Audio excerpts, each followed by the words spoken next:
Toyota is one of the world's biggest automakers, earning over $260 billion in revenue in 2022 alone. However, despite their early innovation in the hybrid space with the Prius and other hybrid offerings, Toyota has been very slow to adopt electric vehicles and push technology forward in the BEV space. And while they have pledged $70 billion towards electric vehicle development, it is significantly less than they could pledge, and also significantly less than many of their rivals, like General Motors and Ford, have put towards development. And this is a result of Akio Toyoda, their CEO, being incredibly hesitant about electric technology. One of the most apparent reasons for Toyota's hesitance in adopting electric vehicles is their high-profile investments in performance internal combustion engines and racing in many types of motorsports, including the World Rally Championship, Formula Drift, and NASCAR, just to name a few.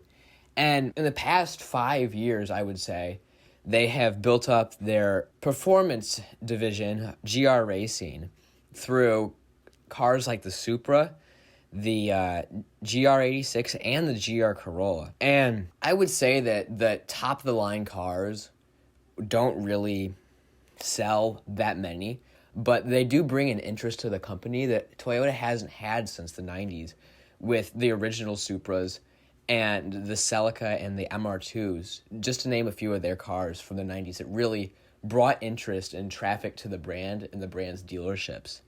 And I think that is a very good method for drawing interest in the brand, and we've seen it work for companies like Dodge, and I would say even Ford. And the other part of this kind of performance-oriented image is their racing success, which has entailed multiple WRC championships, multiple Formula Drift championships, and multiple Le Mans victories as well, which shows the reach that Toyota's racing team has and how much they are passionate about racing and how much they are willing to invest in racing.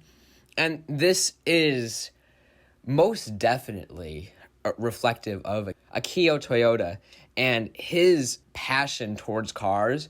And let's keep in mind that Akio Toyoda even raced in the Nürburgring 24 Hours in 2019, even though he wasn't officially on the entry list. But he still is so passionate that he is willing to drive for his team and be an ambassador of the brand in that way. And I think that this might play into his hesitance towards electric cars a little bit, even if it's not the main factor. And I think that his wholehearted passion for the driving and performance element of cars, even though electric cars could most definitely bring that to the table, it would be greatly diminished if they focused on electric cars and if that was where they put their development money.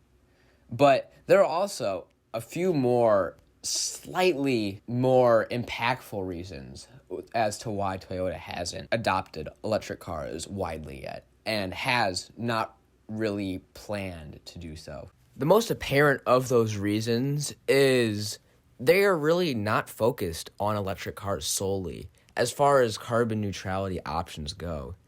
And they're really putting a lot of time and effort into what they know, which would be hydrogen-powered fuel cell cars and hybrid cars as well, which is what they've been experimenting with for 20 or 25 years now. And I think that Toyota is really kind of hinting towards a future that doesn't just include electric cars. And I think that there is a very strong possibility that electric cars moving forward will not just be the only option, especially for people in lower incomes and people that travel more and don't have quite as much time to recharge their cars and deal with all the stuff that comes along with owning an electric car, at least for right now. And Akio Toyoda said this himself in a different sort of way, and it kind of more regarded people inside of the auto industry itself.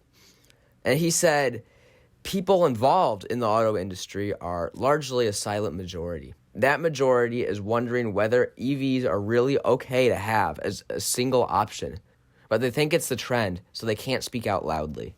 Due to these doubts about EVs, I think that Toyota has been backed into a little bit of a corner, recently especially, and I think that their stance has been misinterpreted as in them not really caring or believing in the climate change crisis that's going on right now. And I think that their focus on hybrids, which still do utilize some sort of gas power, and hydrogen power, which is very, very unproven and still quite new, at least compared to electric cars, even though they've been around for the same amount of time, hydrogen just hasn't caught on in the mainstream the way that electric cars have. I think that a lot of mainstream media outlets see this and think that Toyota is not doing their due diligence and doing what other, quote-unquote, more responsible automakers would do, which would be to dump large sums of money into EV development and technology.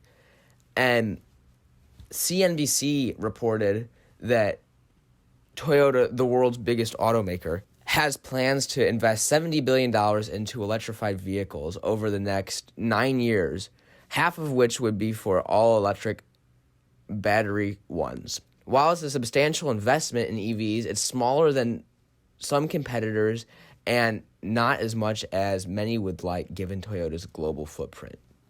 And I think that this quote really shows the different directions I would say Toyota is being pulled as far as their stance on electric cars and renewable energy, but also what sells. Because a lot of their global footprint, which was stated in this quote, is in developing third world countries where there will not be any sort of infrastructure for electric vehicles for at least another 30 years.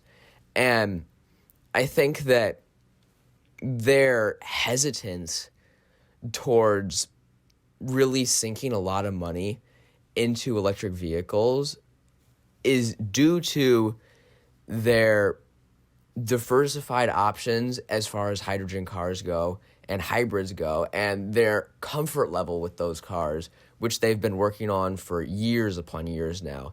Like the Toyota Mirai, I think, has been out for 6 years, and it's their hydrogen car, and it's pretty expensive. I think it's like $80,000, but it's a more proven technology, at least for them, than battery electric would be. And it makes more sense, I feel like, for them to invest in infrastructure for hydrogen cars and hybrid cars as opposed to electric cars, which is something that they believe, at least, as Akio Toyoda has said, is a passing fad almost, and will not be nearly as relevant as a lot of industry insiders say it will be.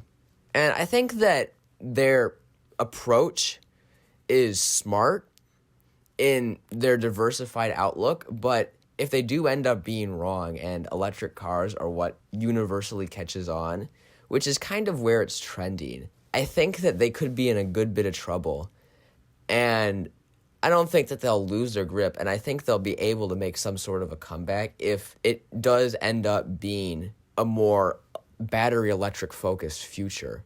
But it could very well end up being a devastating blow to Toyota and their dominance over the auto industry.